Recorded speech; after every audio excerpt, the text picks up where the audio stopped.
ایسے کون سے رہنما اصول ہیں جن کا عائلی زندگی کے ابتدائی سالوں میں شوہر اور بیوی کو خاص طور پر خیال رکھنا چاہیے تاکہ ان کا رشتہ مضبوط، ہم آہنگ اور اللہ تعالیٰ کی رضا کے مطابق قائم ہو سکے؟ پہلی بات تو یہی ہے کہ لڑکے کو بھی اور لڑکی کو بھی سوچنا چاہیے کہ ہم دونوں میں کمیاں کمزوریاں ہیں. پرفیکٹ کوئی نہیں ہوتا انسان. دنیا میں ایک انسان کامل اللہ تعالیٰ کہتا ہے پیدا ہوا محمد صلی اللہ علیہ وسلم. ٹھیک، باقی ہر ایک میں کمزوریاں ہیں. جب تم ایک دوسری کمزوریاں دیکھو تو ان کو اگنور کرو، صرف نظر کرو. ٹھیک جی ٹھیک ہے. اور جو کامن چیزیں ہیں، انٹرسٹ کی چیزیں ہیں، ان کے متعلق باتیں کرو، بیٹھو. اگر ایک لڑکا پڑھا لکھا ہے، اسکالر ہے، اور لڑکی نے ریال شولے بھی نہیں کیا ہوا تو پھر مینٹل میچ نہیں ہوگا نا. یا لڑکیاں عام طور زیادہ پڑھتی ہیں، لڑکے کم ہی ہوتے ہیں لیکن پھر بھی گزارا کر لیتے ہیں. میں دیکھا کئی لڑکے جرمنی سے آتے ہیں، بلکہ میں پوچھتا ہوں حیرانی سے کہ لڑکی پڑھی لکھی ہے، کوئی ٹیچر ہے، کوئی ڈاکٹر ہے، اور لڑکا یا مکینک ہے یا اپنا کاروں کا بزنس کر رہا ہے، یا ٹیکسی بزنس کر رہا ہے، یا ریسٹورینٹ چلا رہا ہے، لیکن پھر بھی خوش ہیں.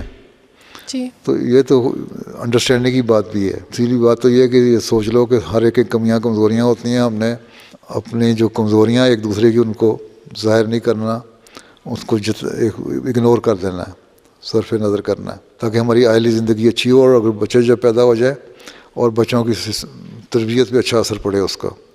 ٹھیک ہے.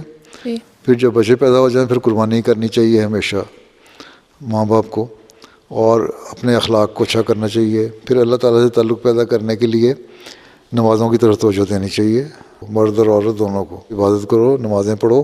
صرف یہ نہیں ہے کہ فرض نمازیں ہیں تو ٹکرے مار کے جلدی سے پڑھ لو، بلکہ دعا کرو کہ اللہ تعالیٰ ہمارے آپس میں بھی محبت اور پیار پیدا کرے اور رکھے، اور ہمارے بچوں کی تربیت بھی ایسی کرے جو صحیح راستے پہ ہوں، نیک راستے پہ ہوں، جو سوسائٹی کا، معاشرے کا، ماحول کا گندہ اثر نہ ہو، نیک اثر ہو. تو یہ دعائیں بھی ضروری ہیں دونوں کے لیے. اصل چیز یہی ہے کہ خدا کو یاد رکھو، ہمیشہ خدا کو خوف کرو. یہ ہمیشہ یاد رکھو کہ ہمارا ہر کام کو اللہ تعالیٰ دیکھ رہا ہے. جب یہ پتہ ہو اللہ تعالیٰ دیکھ رہا ہے تو تم غلط کام نہیں کرو گے. میں کئی مثالیں دفعہ دے چکا ہوں کہ ہم یہاں دیکھیں CCTV کیمرے لگے ہوئے ہیں تو ہم غلط کام نہیں کرتے. ٹھیک ہے. اور جہاں پتہ ہو کھلی چھٹی ہے، یہاں کچھ نہیں ہے، وہاں بعض غلط حرکتیں ہو جاتی ہیں. ٹھیک ہے نا. جی. تو اللہ تعالیٰ تو اس CCTV کیمرے سے زیادہ دیکھنے والا ہے. وہ تو دائیں بھی دیکھ رہا ہے، بائیں بھی دیکھ رہا ہے، اوپر بھی دیکھ رہا ہے، نیچے بھی دیکھ رہا ہے. تو کیمرہ تو صرف ایک اینگل سے دیکھ رہا ہے نا، وہاں اینگل پہ جاؤ گی تو نظر آئے گا. اللہ تعالیٰ تو ہر اینگل سے دیکھ رہا ہے. جب ہر اینگل سے دیکھ رہا ہے تو پھر خوف پیدا ہونا چاہیے اس کا. پھر ہم نے اللہ کی خاطر کام کرنا. یاد کو اللہ تعالیٰ نہیں ہے اور اللہ پہ ایمان ہے تو پھر اللہ کی خاطر ہر کام کرو. حضرت اماں جان رضی اللہ عنہا نے نصیحت کی تھی، خامند کو اگر کوئی غلط کام غصے میں آتا ہے نا تو جب اس کا غصہ ٹھنڈا ہو جائے نا، اچھے وقت میں دیکھ کے تو اس کو نصیحت کرو کہ یہ غلط تم نے غلط کی. اس وقت تم کرو گی لڑائی شروع ہو جائے گی، اور لڑائی پھر اس حد تک ہوگی کہ وہ کہے گا چلو اپنے ماں کے گھر چلے جاؤ. اس سے بچ کے رہنا ہے. صلح صفائی سے رہنے کی کوشش کرو.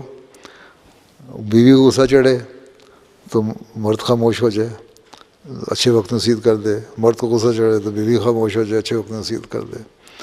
اور جب اولاد ہو جائے تو ان کی خاطر قربانیاں کرو.